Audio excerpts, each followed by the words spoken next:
अस्सलामुअलैकुम नाजरीन। Alp Arslan season 2 बोलम 15 एपिसोड नंबर 34 का आगाज कुछ इस तरह होता है। अल्परसलान जंदान वाले खेमे में जनरल दुकास के पास जाकर कहते हैं कि इसका मतलब ये हुआ कि तुम ही उनका हकीकी हदफ थे। क्या अब तुम्हें मालूम हुआ कि हम और तुम आपस में दुश्मन नहीं, तुम्हारे दुश्मन कोई और हैं।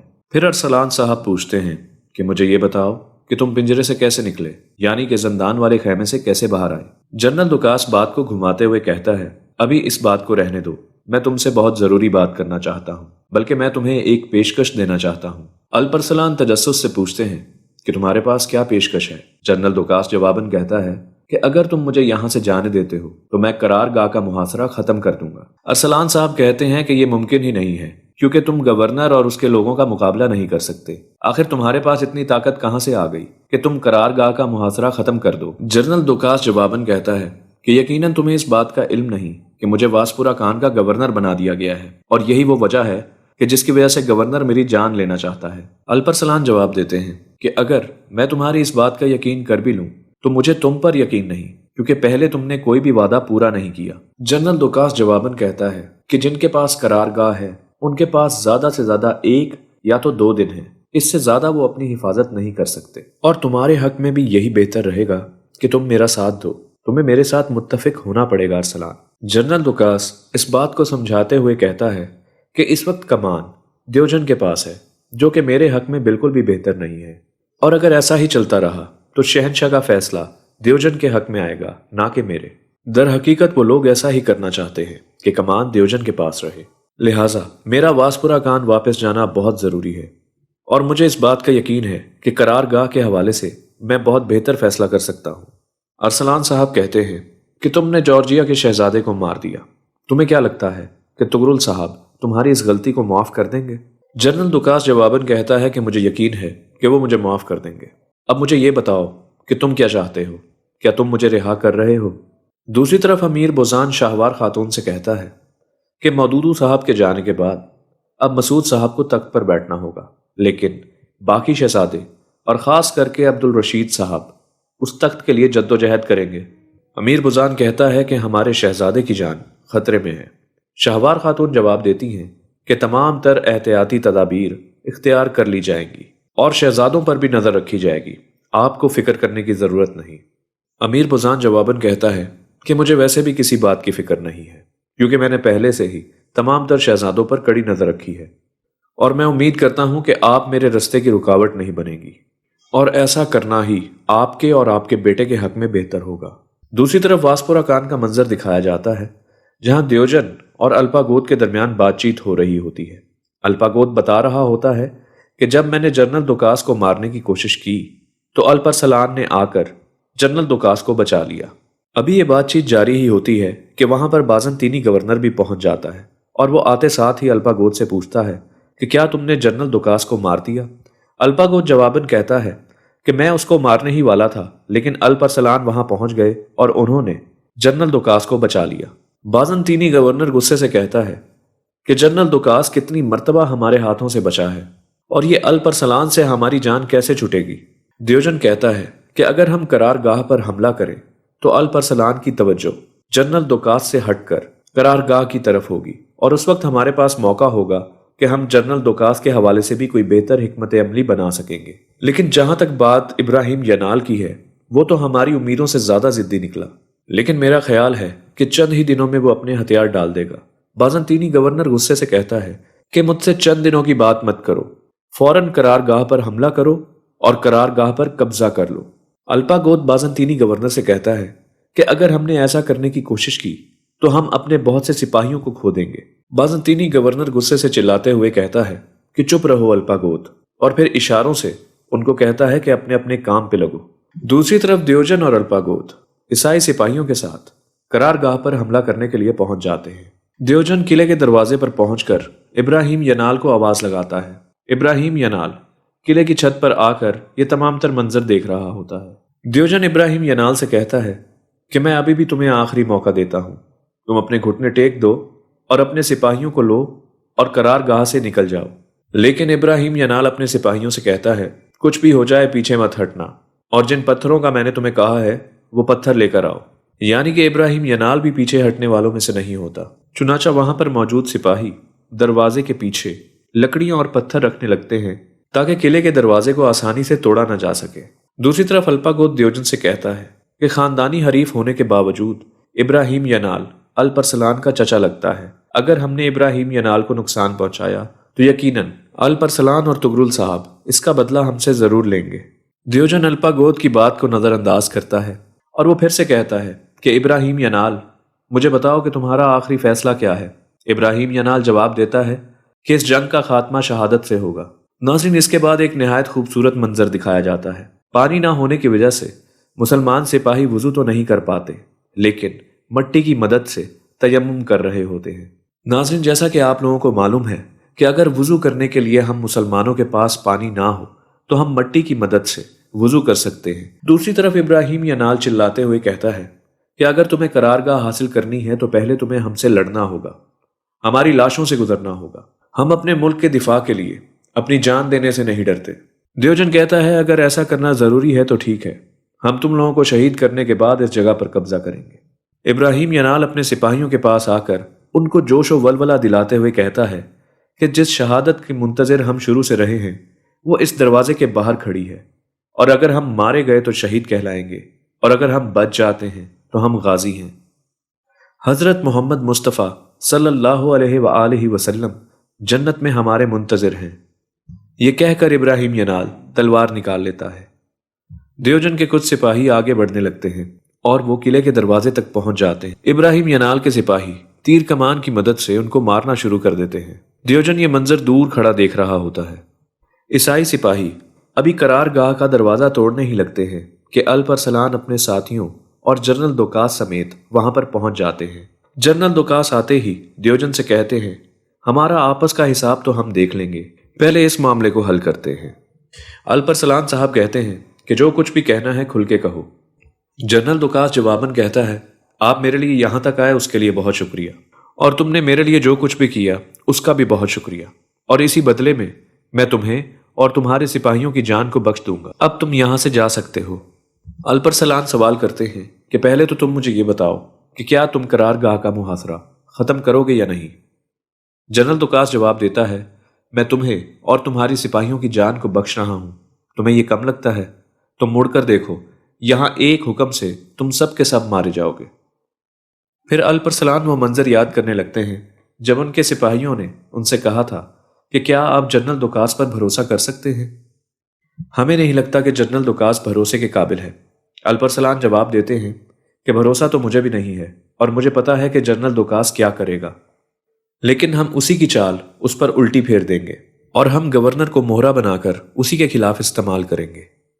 फिर अल्परसलान जनरल दोकास से कहते हैं कि तुम हमारी जानों की फिक्र मत करो। फिक्र तो तुम्हें इस बात की होनी चाहिए कि दियोजन जिसने अल्पागोद को कहा था कि वो तुम्हें मार दे, तुम उन दोनों के दरमियान मौजूद हो, तो तुम्हें क्या लगता है कि तुम यहां पर महफूज हो। ये कहकर अल्परसलान साहब और उनके साथी वहां से चले जाते हैं। अल्परसलान के जाते ही दियोजन जनरल दोकास से कहता है कि क्या तुम वाकई ऐसा सोच रहे हो कि मैं तुम्हारी जान ले लूंगा। क्या अल्परसलान की बात की इतनी ज्यादा अहमियत हो गई है। जनरल दोकास जवाबन कहता है कि जो कुछ मैंने अपने कानों से सुना और अपनी आंखों से देखा, मुझे उन दोनों चीजों पर यकीन है। और अब दियोजन तुम मेरे साथ किले में चलोगे। तुम्हारा और गवर्नर केका मनूस का हिसाब वहीं होगा। जनरल दोकास के ये कहने के बाद वो लोग वहां से वापस चले जाते हैं। फिर वासपुरा कान का मंजर दिखाया जाता है जहां जनरल दोकास, अल्पागोद और दियोजन पहुंच जाते हैं।